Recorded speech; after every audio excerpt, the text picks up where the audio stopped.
എല്ലാവർക്കും നമസ്കാരം. ഞാനിപ്പോൾ സെൻറ്റ് പീറ്റേഴ്സ് ബസിലിക്കയിലെ റോമിലെത്തിയിരിക്കുകയാണ്. എൻ്റെ പ്രിയ സുഹൃത്ത് ആൻ്റണി എൻ്റെ കൂടെയുണ്ട്, മാത്യു എൻ്റെ കൂടെയുണ്ട്, ആൻഡ് എഡ്വിൻ എൻ്റെ കൂടെയുണ്ട്. ഞങ്ങളെല്ലാവരെയും ഈ ബസിലിക്കയുടെ വിശേഷങ്ങൾ അറിയിക്കുകയാണ്. ഇവിടെ ധാരാളം, ഇന്ന് സൺഡേ ആണ്, ധാരാളം പേര് ഇതിൽ യാത്ര ചെയ്യുന്നുണ്ട്.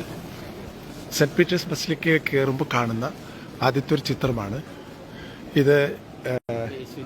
യേശു മാമോദീസ സ്വീകരിക്കുന്ന ഒരു മനോഹരമായൊരു ചിത്രമാണ്. ഇതൊന്നും കാണാത്ത ആൾക്കാർക്ക് ഇതൊക്കെ കാണാനുള്ളൊരു അവസരമായിട്ടാണ് ഞാൻ ഈ ലൈവ് വിടുന്നത്. പിന്നീട് നോക്കിയാൽ ഇത് ബസിലിക്കയുടെ ഇൻസൈഡാണ് നിങ്ങൾ കാണുന്നത്. അതിവിദഗ്ധമായ രീതിയിലാണ് ഇത് നിർമ്മിക്കപ്പെട്ടിട്ടുള്ളത്. ഇതിൻ്റെ മുകൾ ഭാഗമാണ് ഞാനിപ്പോൾ നിങ്ങൾക്ക് കാണിക്കുന്നത്. ആദ്യത്തെ എൻട്രൻസിന് നേരെ അറ്റത്ത് കാണുന്നത് മൈക്കൽ ആഞ്ചലോ സ്വന്തം കൈപ്പടയിൽ ചെയ്തിട്ടുള്ള പിയാത്തയുടെ അടുത്തേക്കാണ് ഞാനിപ്പോൾ നടന്നുകൊണ്ടിരിക്കുന്നത്. അതിനു മുമ്പായിട്ട് ഈ ശില്പത്തിന്റെ മുകളിൽ മാറ്റി കാണിക്കുന്ന ഒരു പ്രത്യേക ഒരു പടം ഞാൻ കാണിക്കാൻ ആഗ്രഹിക്കുകയാണ്. അവിടെ കാണുന്നത് അന്നത്തെ കാലത്തെ ഇന്ത്യയെക്കുറിച്ചുള്ള ഒരു ഐഡിയ പോലും അതിൽ ഡെപ്യൂട്ടി കൃഷ്ണൻ ഓലക്കുട പിടിച്ചു നിൽക്കുന്ന പടം പോലും ഇതിലുണ്ട്. വത്തിക്കാനിലുണ്ട്. ഞാനിവിടെ സർവമത സമ്മേളനത്തിനാണ് എത്തിയിരിക്കുക. അപ്പോൾ ലോക സർവമത സമ്മേളനം എന്തുകൊണ്ട് വത്തിക്കാനിൽ വെച്ചു എന്ന് നമ്മൾ ചിന്തിക്കേണ്ടത്, ലോകത്തിൻ്റെ എല്ലാ മത വിശ്വാസികളും ഒരുമിച്ച് കൂടുന്ന ഏകൊരു സ്ഥാനമായി വത്തിക്കാൻ മാറിയിട്ടുണ്ട്. അപ്പോൾ സെൻറ്റ് പീറ്റേഴ്സ് ബസിലിക്കയിലെ രണ്ടാമത്തെ സ്ഥലത്തേക്കാണ് ഞാൻ നിങ്ങളെ കൂട്ടിക്കൊണ്ടുപോകുന്നത്. ഇപ്പോൾ നിങ്ങൾ കണ്ടുകൊണ്ടിരിക്കുന്നത് മൈക്കൽ ആഞ്ചലോ സ്വന്തം കൈപ്പടയിൽ കൊത്തിയെടുത്ത ലോകപ്രശസ്തമായ മാർബിൾ പ്രതിമ പിയാത്തയാണ് നിങ്ങളിപ്പോൾ കാണുന്നത്. ഈ പിയാത്തയുടെ ക്ലോസ് ആയിട്ടുള്ള ഒരു പിക്ചർ നിങ്ങൾക്ക് കാണിച്ചു തരാം. ധാരാളം പേരിവിടെ എത്തിയിട്ടുണ്ട് ഇത് കാണാനായിട്ട്. ഇവരെ കാണാത്തവരുണ്ട്, കണ്ടിട്ടുണ്ടാവും പലരും, എങ്കിലും ഞാൻ നിങ്ങളെ കാണിച്ചു തരുന്നത് ഇതാണ് പിയാത്ത. യെസ്, അപ്പോൾ നിങ്ങൾ കാണുന്നത് മൈക്കൽ ആഞ്ചലോ സ്വന്തം കൈപ്പടയിൽ കൊത്തിയെടുത്ത പിയാത്തയാണ് ഇപ്പോൾ കാണുന്നത്. ഇനി ഇതിലെ ഓരോ ശില്പങ്ങളും വർണ്ണിക്കാൻ പറ്റാത്ത രീതിയിലുള്ള കലാ പ്രതിഭയാണ് നമ്മൾ കണ്ടുകൊണ്ടിരിക്കുന്നത്. ഇതാണ് ഉള്ളിലേക്ക് വീണ്ടും ഞാൻ നടക്കുകയാണ്. ഇതിലെ ഓരോ ശില്പങ്ങളും വളരെയധികം കഥകളാണ് പറയാനുള്ളത്. ഇതിൻ്റെ ഓരോ തൂണുകളും അതിൽ മാർബിൾ ഇപ്പോൾ നമ്മൾ കാണുന്നത് ജോൺ പോൾ രണ്ടാമൻ മാർപ്പാപ്പയെ അടക്കിയിട്ടുള്ള കല്ലറയാണ്. ഈശോയുടെ കുരിശുരൂപത്തിൻ്റെ അടിയിൽ ചെറിയ അൾത്താരയാണിത്. അതിൻ്റെ അൾത്താരയുടെ അടിയിൽ കാണുന്ന വെള്ള മാർബിളിൽ ജോവാനോസ് പൗലോസ് സെക്കൻഡ് എന്ന് കാണിക്കുന്നത് ആ ചിത്രം കാണുന്നത് കുരിശിൽ കിടക്കുന്ന ഈശോന്റെ പടമല്ല, സെബസ്ത്യാനോസിന്റെ ഒരു മരണത്തിന്റെ ആവിഷ്കാരമാണ് കാണുന്നത്. സെബസ്ത്യാനോസിനെ അമ്പെയ്ത് കൊലപ്പെടുത്തിയതിൻ്റെ ഒരു ആവിഷ്കാരമാണ്. അപ്പോൾ നിങ്ങൾ കണ്ടത് സെൻറ്റ് ജോൺ പോൾ രണ്ടാമൻ്റെ കബറിടമാണ്. അത് കഴിഞ്ഞ് വീണ്ടും നമ്മൾ മുന്നോട്ട് പോകുമ്പോൾ ഇതിലെ ഓരോ തൂണുകൾക്കും ശില്പങ്ങൾക്കും വളരെ വിദഗ്ധമായ കഥകളാണ് പറയാനുള്ളത്. ഓരോ തൂണുകളും ഇതിൻ്റെ മുകൾ ഭാഗമാണ്. നിറയെ ശില്പങ്ങളും പ്രതിമകളുമാണ് ഇതിലുള്ളത്. ഇനി നമ്മൾ വരുന്നത് അത് അടുത്തൊരു ചിത്രത്തിലേക്കാണ് ഞാൻ നിങ്ങളുടെ ശ്രദ്ധ ക്ഷണിക്കുന്നത്. ഒരു മാർപ്പാപ്പയെ അടക്കിയിരിക്കുന്നതാണ്. ഇതും ഒരു മാർപ്പാപ്പയെ അടക്കിയിട്ടുള്ള മറ്റൊരു കല്ലറയാണ് നമ്മളിപ്പോൾ കാണുന്നത്. അവിടേക്കാണ് നിങ്ങളെ ഞാൻ കൊണ്ടുപോകുന്നത്. ഇതെല്ലാം കാണാനും ഒരു ഭാഗ്യം ഞാൻ പല പ്രാവശ്യം വന്നിട്ടുണ്ടെങ്കിലും ഇപ്പോൾ ഇത് എനിക്ക് സൗകര്യമായിട്ട് മാത്യു എൻ്റെ സുഹൃത്തിനെ കിട്ടിയതുകൊണ്ട് ഞാനിതെല്ലാം നിങ്ങളെ അറിയിക്കുകയാണ്. ഇത് മറ്റൊരു മാർപ്പാപ്പയുടെ മൃതശരീരം അടക്കിയിട്ടുള്ള സ്ഥലമാണ്.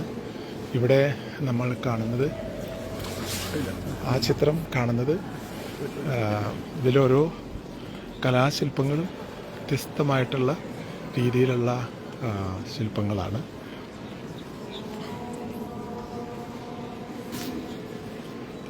എന്നെ കുറച്ച് അടുത്ത ഭാഗത്തേക്ക് നിങ്ങളെ കൊണ്ടുപോവുകയാണ്. ഇന്നസെന്റ് മാർപ്പാപ്പയെ അടക്കിയിട്ടുള്ള കല്ലറയാണ് ഇപ്പോൾ ഈ കാണുന്നത്. പോപ്പ് ഇന്നസെന്റ്.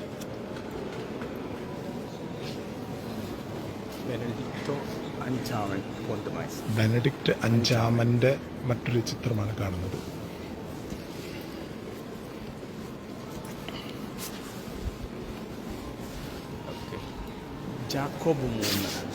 ഇത് ജേക്കബ് മൂന്നാമൻ്റെ ചിത്രമാണ്.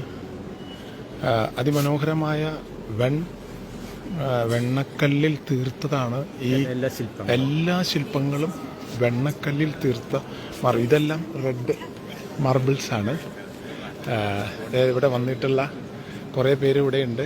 മലയാളികൾ. നിങ്ങൾ പേരെന്താ? വത്സമ്മ, ഷേളി. ഇവരെല്ലാം ഇവിടെ താമസിക്കുന്നവരാണ്. അതെ, മലയാളികൾ ധാരാളം പേര് നമ്മുടെ ഇടയിലുണ്ട്. അവരൊക്കെ കാണാനായിട്ട് സാധിച്ചു. കാണാം. ഇനി നമ്മൾ പോകുന്നത് നമുക്ക് മെയിൻ അൾത്താരയാണിത്. കടക്കാനായിട്ട് നമുക്ക് കിടക്കാൻ പറ്റൂല അതിനകത്തോട്ട്. അപ്പോൾ ഇവരെല്ലാം ഇന്ന് സൺഡേ ആണ്, പക്ഷെ ഇവരെല്ലാം ഈ ബസിലേക്ക് കാണാനായിട്ട് എത്തിയിട്ടുള്ള ആൾക്കാരാണ്. ഇതിലെ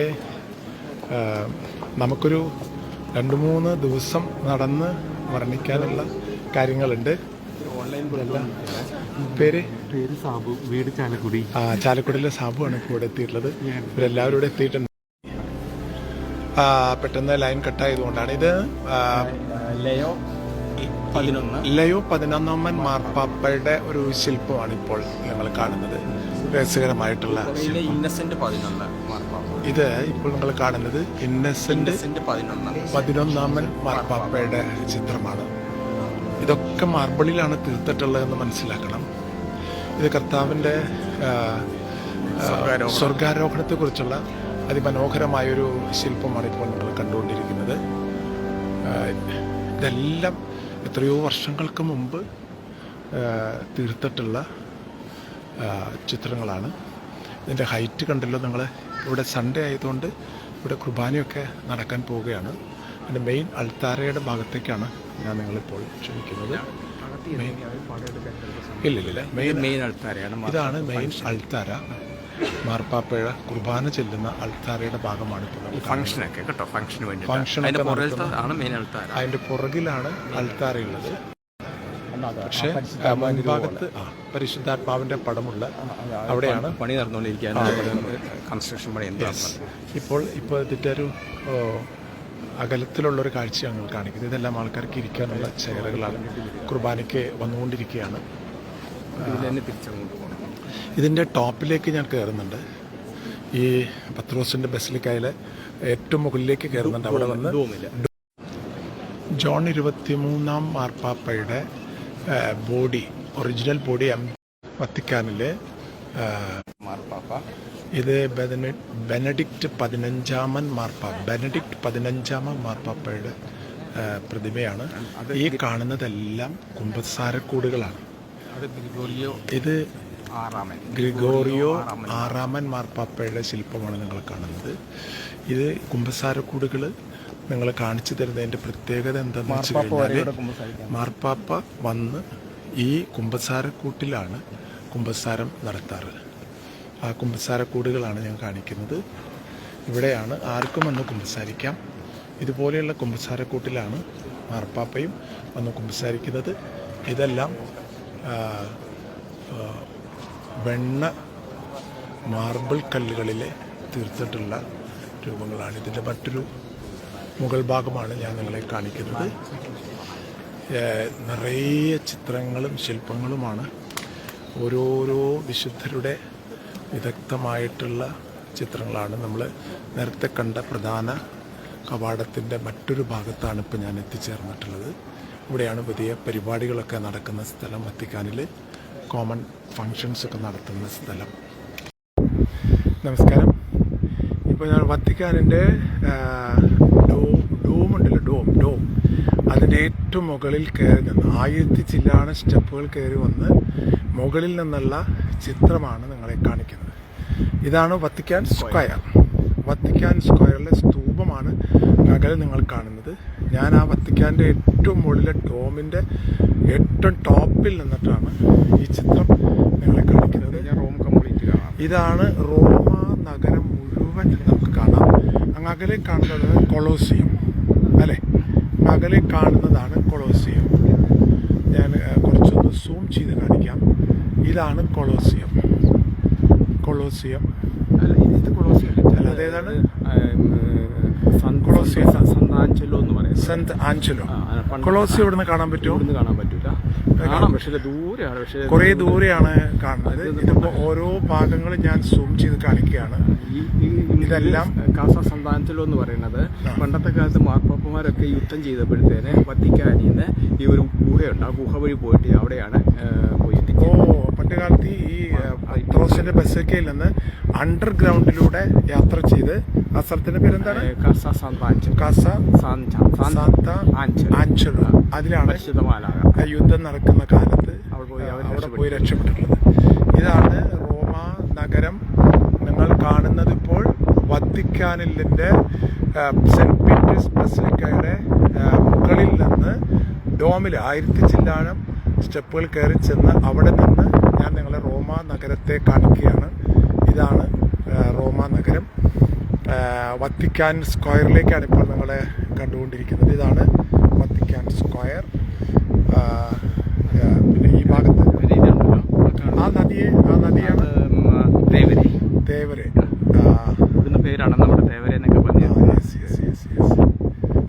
ഈ മനോഹരമായ കാഴ്ച നിങ്ങളെ കാണിക്കാനാണ് ഞാൻ ഈ ടോപ്പിലേക്ക് കയറിയാണ്. മാർപ്പാപ്പയുടെ അപ്പാർട്ട്മെന്റ്. ഏത്? പച്ച കാണുന്നത് അവിടെയാണ് ശരിക്കും അപ്പാർട്ട്മെന്റ്. ശരിക്കും അവിടെയാണ് താമസിക്കുന്നത്. പക്ഷേ പുള്ളിക്കാരൻ ബിഷപ്പ്മാരോടെയാണ് താമസിക്കുന്നത്. ഈ പച്ച കളറിൽ കാണുന്ന സ്ഥലത്താണ് മാർപ്പാപ്പന്മാരുടെ വത്തിക്കാൻ പാലസ് എന്ന് പറയുന്നത്. പച്ച കളറിൽ കാണുന്ന സ്ഥലം. അപ്പം പക്ഷേ മാർപ്പാപ്പ താമസിക്കുന്നത് ബസലിക്ക തൊട്ടടുത്തുള്ള സാന്ത മാർത്തയിലാണ്. അപ്പോൾ ഈ ചിത്രം നിങ്ങൾക്ക് കാണാനായിട്ട് ഇത് അകലെ നിന്ന് ഇപ്പോൾ ഡോമിൽ നിന്നാണ് ഞാൻ നിങ്ങളിപ്പോൾ കാണിച്ചുകൊണ്ടിരിക്കുന്നത്. നിങ്ങൾ കണ്ടു എന്ന് കരുതുന്നു. ഞാനിവിടെ സർവമത സമ്മേളനത്തിലെത്തിയതാണ്. നാളെ കഴിഞ്ഞാൽ ഞാൻ യാത്രയാകും. ഈ ചിത്രങ്ങളൊക്കെ നിങ്ങൾക്ക് കാണാൻ ഭാഗ്യമുണ്ടാവട്ടെ എന്ന് കരുതി ഞാൻ മുകളിലേക്ക് കയറി വന്നതാണ്. എൻ്റെ കൂടെയുള്ളത് മാത്യു ആണ്. മാത്യു കുറേ വർഷങ്ങളായി ഇവിടെ വത്തിക്കാനുള്ളിലെ സ്റ്റാഫാണ്. അവിടെ വർക്ക് ചെയ്യുന്നു. അപ്പോൾ ഈ മനോഹരമായ ദൃശ്യം നിങ്ങളെല്ലാവരും കാണിക്കുന്നു. ഈ വത്തിക്കാൻ സ്ക്വയറിലാണ് മാർപ്പാപ്പ പ്രത്യക്ഷപ്പെടുക. മാർപ്പാപ്പ അവിടെയാണ് ജനങ്ങളെ ഈ കാണുന്ന വത്തിക്കാൻ സ്ക്വയർ ഞാൻ കുറച്ചുകൂടി സൂം ചെയ്ത് നിങ്ങളെ കാണിക്കാം. ആ നടുവിലുള്ള സ്തൂപം, ആ സ്തൂപത്തെ കുറിച്ച് പറഞ്ഞ മാത്യു. അന്ന് പണ്ടത്തെ കാലത്ത് ഒറ്റക്കല്ലാണ്. സ്ലേവ്സിനെ കൊണ്ട് പഠിപ്പിച്ച അടിമകളാണ് അതെല്ലാം പടുത്തെടുത്തത്. ഇത് ഒറ്റക്കല്ലാണ്. അതിന് തൊട്ടടുത്താണ് നമ്മുടെ ക്രിസ്മസ് ട്രീ. ക്രിസ്മസ് ട്രീ എന്ന് പറയുന്നത് ഓരോ വർഷവും ഓരോ രാജ്യക്കാര് കൊടുക്കുന്നത്. ഈ രാജ്യത്ത് ഈ വർഷം ഇതാണ്. ഓരോ രാജ്യത്തിൽ നിന്ന് കൊണ്ടുവരുന്ന ക്രിസ്മസ് ട്രീ ആണ്. ഓരോ വർഷം ഓരോ രാജ്യക്കാരുടെ. ഇപ്പോൾ മാർപ്പാപ്പ ഏഞ്ചലൂസ് കർത്താവിൻ്റെ മാലാക ചെല്ലാനുള്ള സമയമാകുന്നുണ്ട്. ഇവിടെ 12 മണിക്ക്. അപ്പോൾ ഈ മനോഹരമായ ദൃശ്യം നിങ്ങളെ ഞാൻ കാണിക്കുന്നു. സന്തോഷം.